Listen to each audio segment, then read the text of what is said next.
Injil Matius pasal 16 ayat 18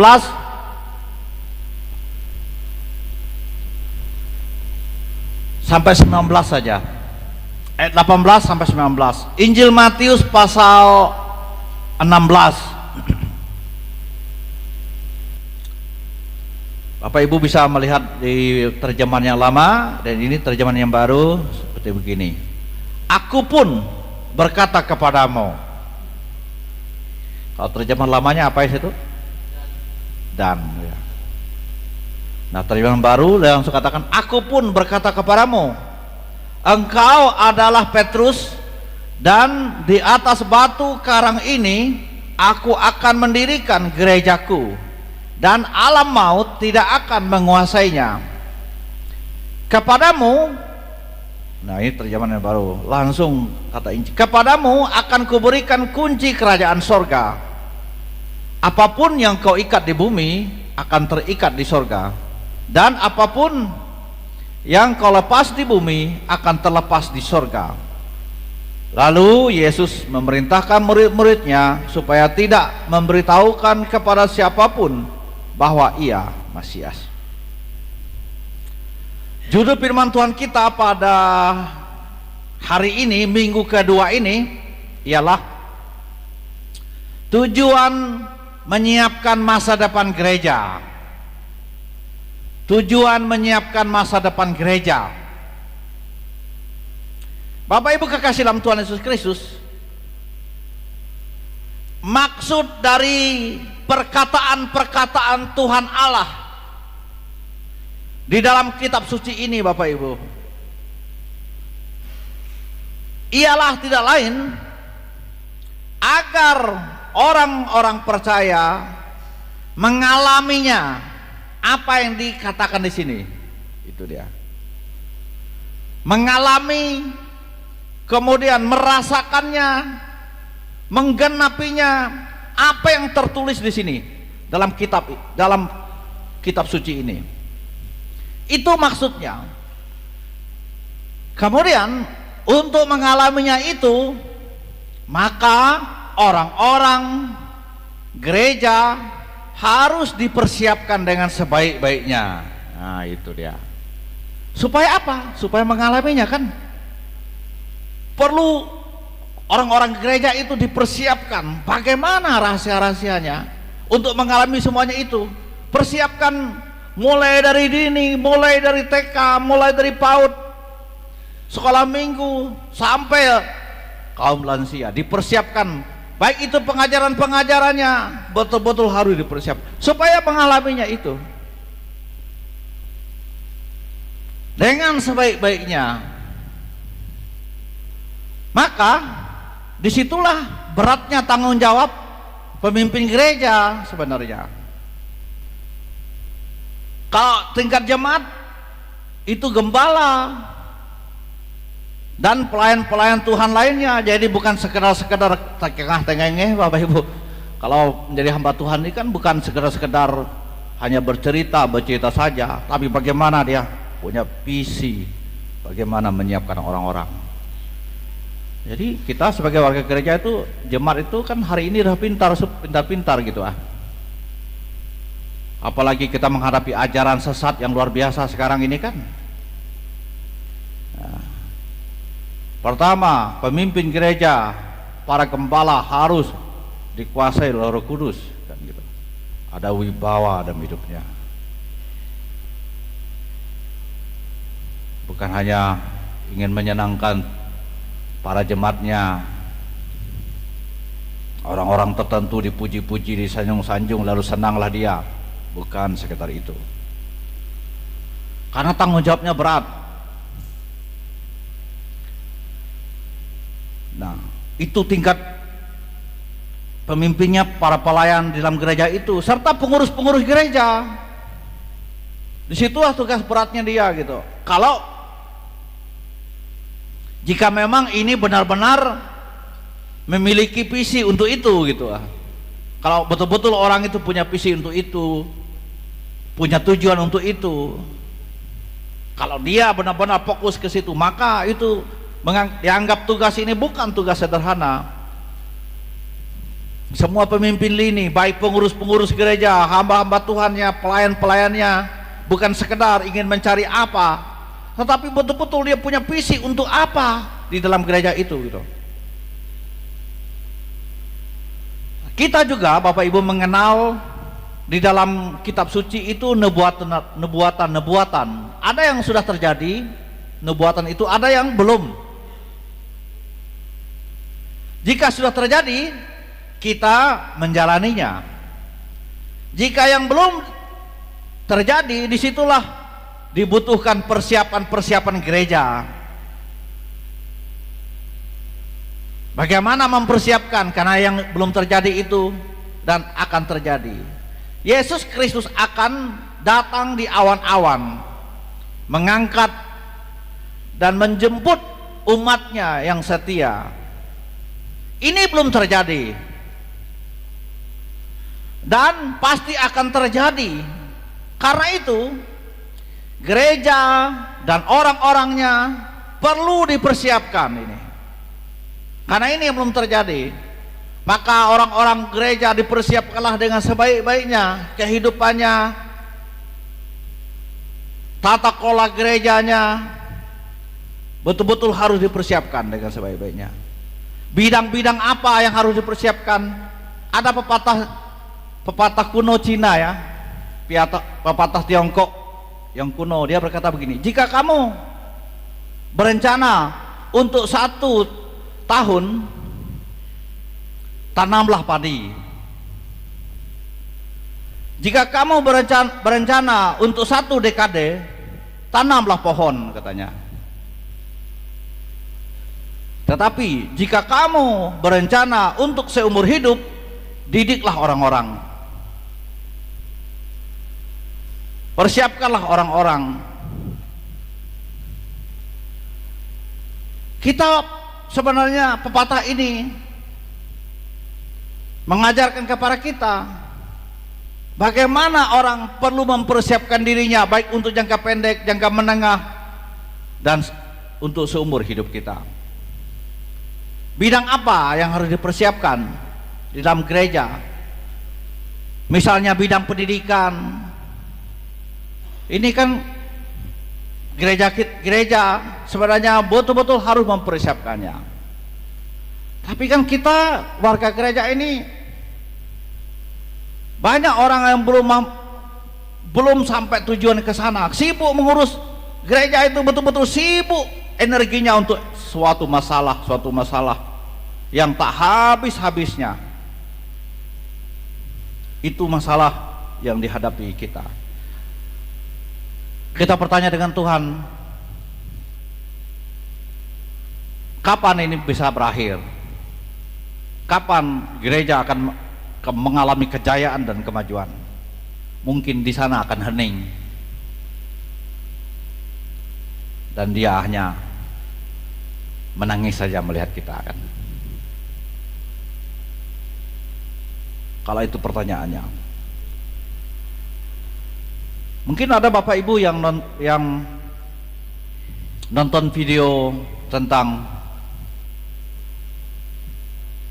kilasan tentang gereja Katolik, karena ada yang memberikan sanggahan bahwa gereja Katolik tidak menginjil, gereja Katolik tidak gergat dalam menjangkau jiwa-jiwa, apalagi yang lain. Tetapi mereka menjawabnya, memang gereja kami tidak menginjil, tidak ekspansif memberitakan Injil dari rumah ke rumah.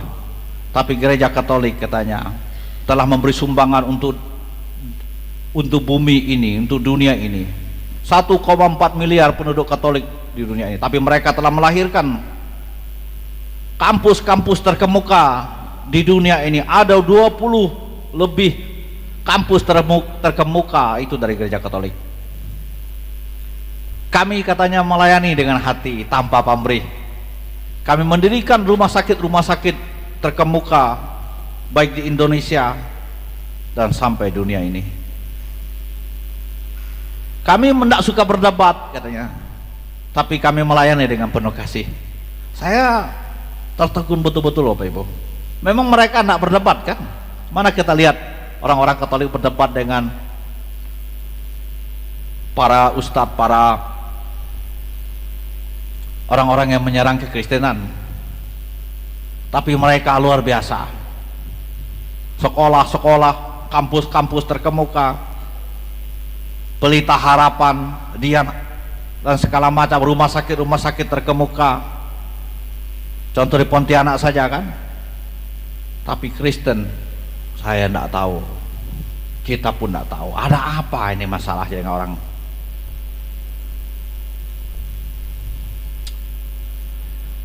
Ini Bapak Ibu kasih dalam Tuhan, bidang-bidang ini sebenarnya banyak yang kita perlu betul-betul persiapkan dengan sebaik. Bidang kesehatan misalnya, kita orang Kristen, siapa yang bilang yang tidak punya uang banyak, tapi uang kita habis-habis untuk segala politik saja. Kadang-kadang tidak habiskan untuk bagaimana kita menyiapkan rumah sakit Kristen, pendidikan Kristen. Kalau kita kumpulkan kemarin itu pencalekan orang-orang Kristen, orang dewan yang pencalekan 14 April kemarin, mungkin puluhan miliar, berapa puluh miliar itu habis kena Injil saja. Tapi untuk itu orang rela berkorban. Tapi untuk suatu seumur hidup kita sedikit sekali yang pikirkannya. Kita tidak bisa salahkan siapa-siapa. Memang itu keadaan. Kita hanya tinggal bercerita saja ini kan. Kita hanya tinggal semoga saja ke depan bagaimana orang pikirkan itu kan. Nah, yang belum terjadi, karena itu kita persiapkan diri menyambut kedatangan Tuhan Yesus Kristus itu yang nubuatan belum terjadi. Dengan apa? Persiapan kita.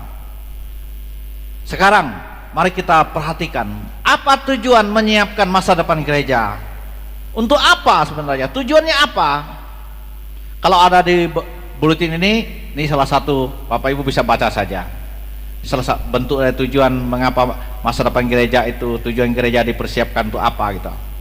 Ada pengajaran di sana, mengajarkan orang dan persekutuan dan segala macam. Tetapi saya mau mengajak kita dari teks yang kita baca tadi, Injil Matius itu pasal 16. Yang pertama, apa tujuan menyiapkan masa depan gereja? Yang pertama adalah agar gereja tidak punah. Itu dia. Agar gereja tidak punah. Aku akan mendirikan gerejaku, kata Tuhan Yesus. Ini perkataan Tuhan kita, Yesus Kristus. Aku akan mendirikan gerejaku, katanya. Artinya, ia berkata kepada Petrus, Petrus, melalui kamulah, hai Petrus, gereja terus akan berdiri, begitu. Melalui mulah, gereja akan terus berdiri. Alam maut, pintu neraka tidak akan menguasainya dan bahkan meruntuhkannya. Ini firman Tuhan, ya dan amin. Tetapi itu jika dilakukan dan dipelihara dengan baik. Tetapi Bapak Ibu kasih dalam Tuhan Yesus Kristus, jangan berpikir bahwa gereja akan terus berjaya dan tak akan punah. Kita tidak usah melihat jauh-jauh, tetapi kita lihat di dalam kitab Wahyu, 7 jemaat betul-betul punah kan? Tinggal reruntuhan saja hari ini.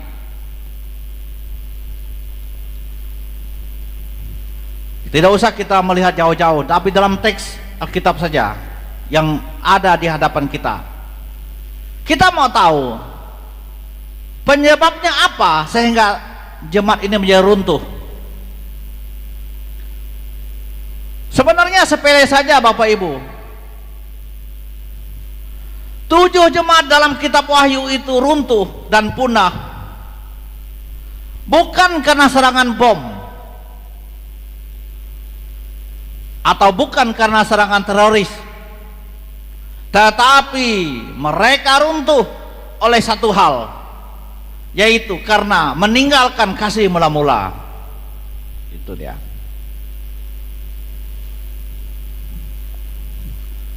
Keluarga rumah tangga kita runtuh, bukan karena kita tidak punya uang, bukan karena masalah ekonomi. Kita ini terus hidup dalam segala kemiskinan, kekurangan, bukan karena tidak ada sumber daya.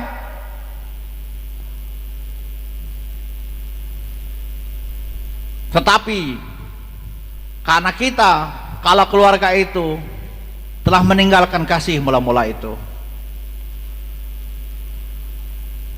sumber daya yang melimpah, karena kita tidak dipercayakan oleh Tuhan untuk menguasainya, dan kita tidak punya kecakapan untuk menguasainya, karena kita tidak memiliki kasih sebagai orang Kristen. Kasih mula-mula itu, meninggalkan kasih mula-mula itu penyebabnya. Apa itu kasih mula-mula? Itu cinta pertama kita kepada Tuhan Yesus Kristus. Ketika saya, Bapak Ibu percaya dan bertobat, lahir baru, apa yang terjadi waktu itu? Kita serahkan seluruh hidup kita seanteronya, bukan? Kita korbankan apa saja waktu itu. Waktu penginjilan masuk dulu, kita masih mungkin ada yang masih kecil, ada yang atau sekarang menerima Tuhan Yesus dengan benar, maka kita menyerahkan seluruh hidup kita kepadanya, bahkan apa yang kita miliki waktu itu. Kalau zaman dulu persembahan bukan pakai uang, tapi pakai segala benda, padi, beras dibawa ke gereja, segala pakaian, segala apapun yang berharga. Bagi saya pernah menceritakan dulu kan, bagaimana ketika khotbah Pak Pendeta Akid itu disampaikan, apa yang ada di tangan kita bawalah. Waktu itu apa yang punya, tidak punya, hanya sapu tangan saja, dan itu yang saya persembahkan. Waktu itu masih kecil sekali. Saya masih ingat betul memberikan sapu tangan itu. Apalah artinya sapu tangan itu? Tapi kan pada zaman itu, tahun 70-an itu kan, sapu tangan itu berharga betul bagi orang gitu. Kalau kemana-mana diikat di tangannya kan. Karena itulah yang dipunyainya. Harta benda uang waktu itu tidak ada. Nah, kasih itu, kasih yang mula-mula itu yang hilang. Cinta pertama kita kepada Tuhan Yesus Kristus ketika saya percaya, ketika saya bertobat, cinta kasih itulah yang hilang. Tidak terbangun lagi. Memang awalnya kita terbangun betul cinta kita kepada Tuhan, kasih kita kepada Tuhan begitu menggebu-gebu, tetapi seiring dengan waktu hanya tinggal kenangan saja. Berakhir dengan menjadi suam, dingin dan padam, dan waktu itulah gereja menjadi tinggal kenangan saja, karena meninggalkan kasih itu. Nah, itulah penyebab utama keruntuhan gereja. Dan kalau gereja tidak dipersiapkan tentang masalah ini, tidak menutup kemungkinan gereja kita juga mungkin sekarang jayalah gereja, tapi di masa yang akan datang kita tidak pernah tahu akan seperti apa. Belum lagi kita menghadapi peperangan, belum lagi kita menghadapi masalah dunia. Bapak Ibu tahu, mungkin sering membaca, sering menonton video-video tentang perang dunia kedua. Mungkin Bapak Ibu melihat kisah-kisahnya. Tetapi pada tahun 1947 Bapak Ibu, 3 tahun setelah perang dunia kedua yang menghancurkan Jepang, Hiroshima dan Nagasaki, dan juga Jerman, runtuhnya Hitler. Tapi otak dari semua perang dunia itu sebenarnya adalah satu yang bernama Albert Einstein. Dialah yang merumuskan bagaimana menciptakan bom-bom dahsyat itu, walau dia sendiri tidak menciptakannya. Dia sebenarnya yang menciptakan adalah orang Yahudi. Tapi 3 tahun setelah perang itu dia berkata,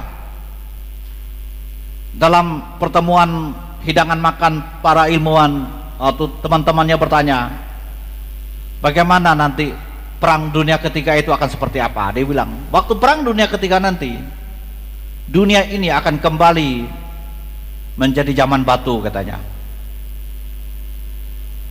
Senjata orang waktu itu hanya tombak dan batu saja nantinya. Kenapa? Karena dunia ini sudah punah. Karena perang dunia ketiga itu lebih dahsyat lagi. Kalau waktu itu menghancurkan Hiroshima dan Nagasaki itu dengan bom atom yang kekuatannya hanya 4 ton saja waktu itu, kekuatan bom itu yang di Hiroshima itu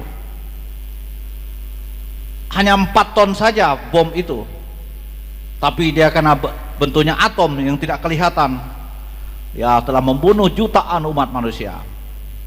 Hanya 4 ton, tetapi perang dunia ketiga katanya akan diperkirakan ratusan ribu ton untuk menghancurkan suatu negara dengan nuklir yang amat sangat dahsyat.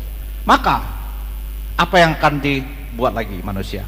Habislah negara, habislah semua, lenyaplah, runtuhlah, dan orang kembali kepada zaman batu. Kemiskinan, kemelaratan, hewan, tumbuh-tumbuhan hilang, lenyap. Dan itu tidak menutup kemungkinan. Karena apa? Semua negara yang memiliki senjata nuklir ini akan menyerang negara yang lain. Israel siap saja menyerang negara sekitar situ dengan bom nuklir, dan negara di sana tidak akan diam, dia membalas Israel. Amerika akan menggunakan bom nuklir kepada Rusia, dan Rusia tidak akan pernah diam, dia akan membalas kepada Amerika, Inggris, Prancis. Maka lenyaplah dunia ini, kita kembali ke zaman batu. Indonesia nantinya akan dipimpin oleh presiden yang baru, dia akan persiapkan juga ini, tidak mungkin dia akan diam. Dengan anggaran untuk persenjataan yang beribu-ribu triliun itu, siapa yang tidak bisa melakukannya? Maka Bapak Ibu kasih dalam Tuhan, kalau kita mau pikir tentang itu, memang bukan zaman kita ini mungkin, tetapi zaman yang akan datang akan terjadi, entah kapan. Kalau kita tidak persiapkan ini, gereja betul-betul akan seperti apa? Karena Petrus mendapatkan mandat dari Tuhan Yesus Kristus untuk mendirikan gereja sebagai soko guru daripada gereja itu, maka ia memberikan seluruh hidupnya sebagai rasul garis depan, pemimpin para rasul lainnya, untuk suatu tujuan agar gereja Tuhan tetap kokoh dan jaya. Itu Petrus. Lalu yang kedua, sebagai yang terakhir, tujuan kita menyiapkan masa depan gereja. Yang pertama tadi, agar gereja tidak punah. Kita melihat dari latar belakang mana? Latar belakang dari 7 Jumat yang ada di kitab Wahyu. Lalu juga perintah Tuhan Yesus kepada Petrus untuk mendirikan gereja. Dia sebagai batu karang pendiri gereja dan berikan kuasa. Yang kedua adalah agar surga menjadi tempat akhir orang-orang di dalam gereja. Ayat yang ke-19, kepadamu akan kuberi kunci kerajaan surga. Apapun yang kau ikat di bumi akan terikat di surga, dan apapun yang kau lepas di bumi akan terlepas di surga. Agar surga menjadi tempat akhir orang-orang di dalam gereja, itu dia. Kepadamu akan kuberikan kunci kerajaan surga, kata Tuhan Yesus kepada Petrus ini. Masuk kerajaan surga itu adalah tujuan akhir orang-orang gereja. Itu tujuan akhirnya. Masing-masing kita Bapak Ibu diberikan kunci, dan kunci itu adalah kunci pintu kerajaan surga. Artinya disiapkan betul-betul surga itu menjadi tempat akhir, pelabuhan terakhir kita. Pemberi kunci itu adalah Yesus Kristus, Tuhan kita dan Juru Selamat, yang akan mengumpulkan saya dan Bapak Ibu Saudara menjadi umatnya. Sayang sekali Bapak Ibu, kita sudah sejak kecil memilih menjadi orang Kristen, menjadi orang percaya, tetapi tempatnya bukan surga. Sangat disayangkan karena kita gagal mengikuti Tuhan, gagal menjadi orang Kristen, gagal menjadi orang percaya. Sangat disayangkan misalnya, karena kita tidak diberikan kunci itu. Kunci itu Bapak Ibu, itu bicara tentang kuasa yang dari Tuhan kita Yesus Kristus untuk mengikat dan membebaskan belenggu kehidupan manusia di dalam dunia. Itu kuasa itu. Sebagai orang gereja, mungkin kita tidak usah jauh-jauh kita bebaskan setan yang membelenggu orang lain dan orang-orang tertentu. Tetapi yang paling dekat ialah kuasa agar kita terlepas dari kehidupan yang mengikat kita, kehidupan lama kita yang mengikat kita di dunia ini, yang membelenggu kita. Itu yang paling dekat sekali. Kita lepaskan, bebaskan semuanya itu. Apa yang sedang membelenggu kita hari ini? Kita bisa bertanya kepada kita sendiri yang bisa hadir. Apakah karakter hidup saya yang lama? Apakah sifat tabiat saya yang dulu, yang lama itu menjadi penyakit-penyakit rohani yang menggerogoti hidup saya dan hidup kita semua selama ini? Penyakit-penyakit rohani itu penyakit apa sebenarnya yang masih menggerogoti kita dalam mengiringi Tuhan itu? Kita sebagai orang percaya, apa sih penyakit rohani yang menjadi penyakit kita? Dari penyakit yang masih membelenggu warga gereja ialah penyakit hati sebenarnya. Itu yang Paskah misi kemarin kami di Empaci itu ya, yang dibahas. Itulah sebabnya kita orang-orang gereja ini sulit sekali maju, karena penyakit hati ini.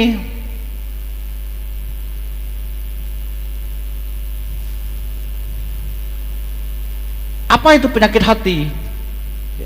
Di situ sakit hati, iri hati, segala dengki, permusuhan. Itu penyakit hati dalam gereja. Makanya kita tidak bisa maju-maju.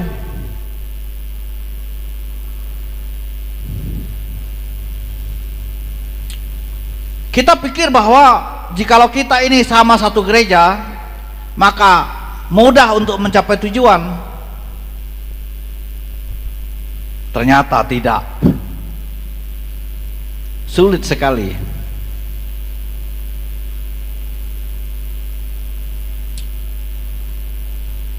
Jikalau Bapak Ibu tujuan akhir kita adalah berjumpa dengan Bapa kita di sorga,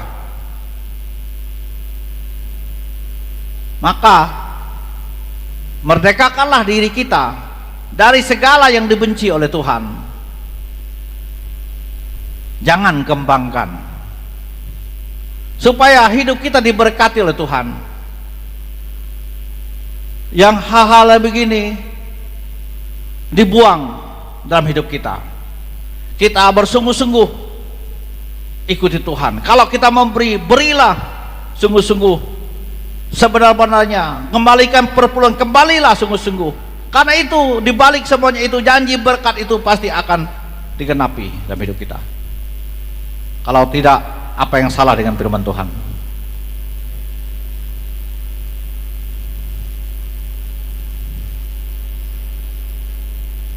Mengapa orang tidak mengalami berkat itu gitu? Karena dia tidak bersungguh-sungguh. Ini kan penyakit. Bukan hanya penyakit bermusuh satu sama lain, tapi penyakit orang tidak sungguh-sungguh, tidak benar-benar apa yang harus dikembalikan, tidak sebenar-benarnya. Padahal kita percaya ini perkataan-perkataan Tuhan, tapi kita tidak mengikutinya. ada masalah dalam hidup kita, penyakit yang belum diselesaikan, penyakit hati, dan itu kita akan kampanyekan, kita akan terus siarkan melalui kebaktian penginjilan kita.